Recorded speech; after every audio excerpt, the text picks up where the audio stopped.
Watu waende shambani wakalime, sio kudanganya watu mfupa wa mwanadamu na kuletea utajiri.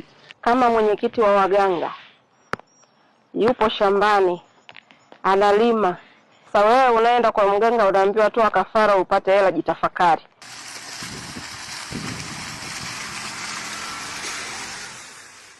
Tuko kwenye shamba la pamba la mwenyekiti wa waganga wa tiba asilia wa wilaya ya Busega, na kama ambavyo tunaona yeye alipanda mwezi wa 10 hapa na pamba yake imeota, na amesema kwamba tayari anaanza kuvuna sasa, kwa sababu kama tunavyoona. Mheshimiwa Mwenyekiti, nikupe hongera sana. Asante. Kwanza kwa kuwa mfano kwamba uganga sio kusubiri tu watu watibu nyumbani na nini, kwamba uganga unaendelea na shughuli nyingine za kuongeza uchumi zinaendelea, kilimo kinaendelea, biashara zinaendelea, kwa hiyo hujabweteka. Jamani, waganga wetu ni waganga wa maendeleo. Mwenyekiti, unasemaje? Nashukuru sana. Hawa vipi safari hii? Ya safari hii kwa kweli Mheshimiwa DC na kushukuru. Kwanza jambo la kwanza ulitoa motisha kwamba wakulima wanaotegemea kulima wapewe mbegu au dawa.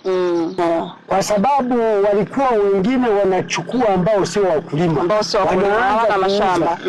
Lakini kutokana na jitihada zako Mheshimiwa DC na kushukuru, watu waende shambani wakalime, sio kudanganya watu mfupa wa mwanadamu na kuletea utajiri.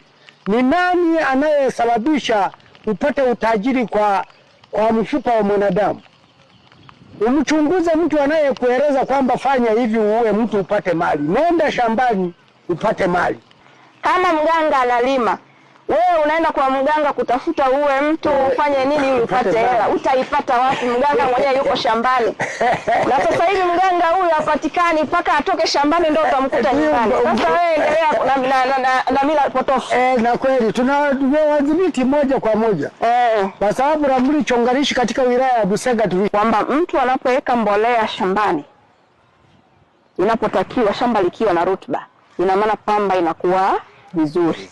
Hapa nimeuliza kwamba kwa nini hii pamba upande huu imekuwa na ile kule ni ndogo, kwamba umepanda muda tofauti, ni muda mmoja ni. Ila tu hapa ikiwa unafagia zizi lako la ng'ombe ndio sehemu huo unamwaga mbolea. Ndio unamwaga mbolea sehemu hii. Tumeona Sasa umeona manufaa ya kuweka mbolea shamba. Tangu nianze kulima pamba sijaona mkuu wa wilaya ametembea kwenye shambani kwa ajili ya kukagua mashamba. Yaani ndio mwaka huu naona. Kwa hiyo naona kumbe serikali inatujali. Mama Samia aendelee tu kutupa madawa, pembejeo kwa wingi tupate ili tuendeleze hiki kilimo cha pamba.